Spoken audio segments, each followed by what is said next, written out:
చక్రాలతో వచ్చిన తిప్పలు. ఒక ఊళ్ళో భీముడు అనే క్లీనరు ఉండేవాడు. పేరుకు తగ్గట్టే పెద్ద పెద్ద కళ్ళు, గంభీరమైన మీసాలు, గట్టి శరీరంతో ఉండే భీమన్న కొద్ది రోజుల్లోనే డేవర్ అయ్యాడు. కొత్తగా డేవర్ అయిన భీమన్నకు సహజంగానే తన వృత్తి ధర్మం అంటే విపరీతమైన భక్తి శ్రద్ధలు ఏర్పడ్డాయి. అయితే భీముడికి చిన్ననాటి నుండి ఒక సమస్య ఉండేది.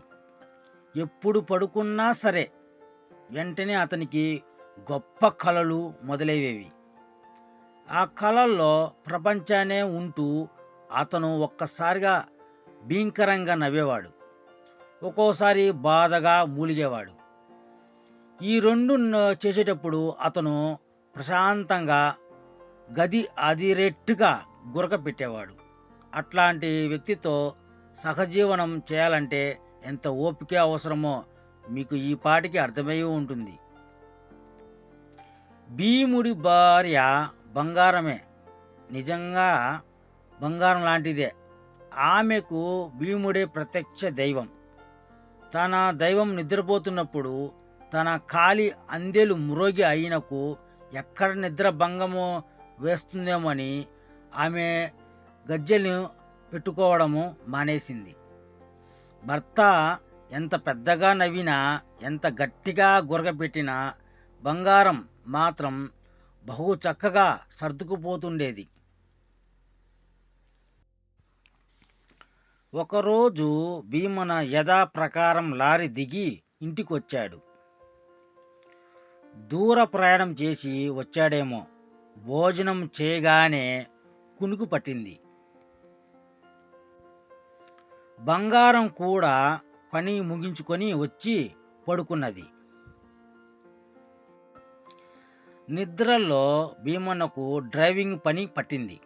ఇంకేమి, లారీని సతరంగా తోలడం మొదలుపెట్టాడు. చేతులు స్టీరింగు కోసం తారాడాయి. అంతలో చేతికి భార్య చెవులు దొరికాయి.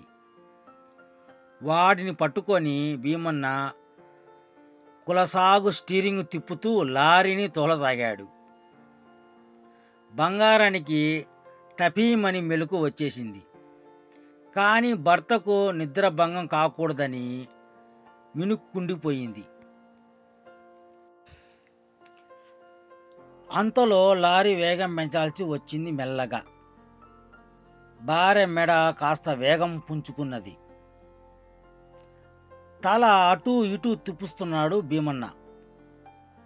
స్టీరింగు చేజారిపోకుండా ఉండేందుకని ఆమె చెవుల్ని గట్టిగా దొరపరుచుకొని తలని బొంగరంలాగా తిప్పడం మొదలుపెట్టాడు.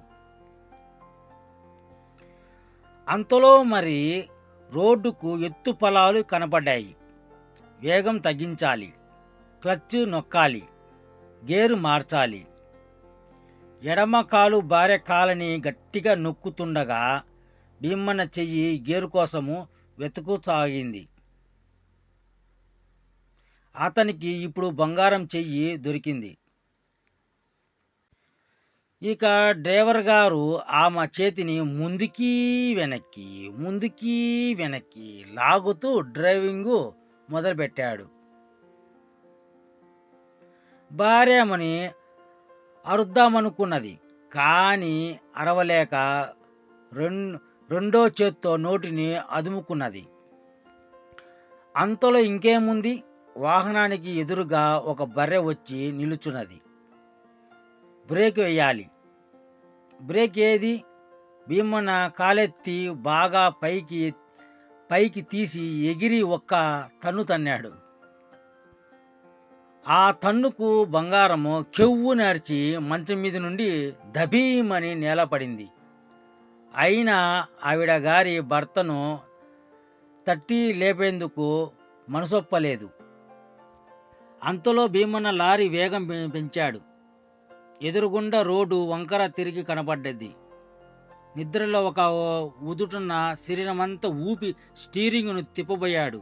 అంతే, ఊపుగా తన మంచం మీద నుండి దబీమని కింద పడిపోయి ఒక్క క్షణం పాటు నిచ్చుండిపోయాడు.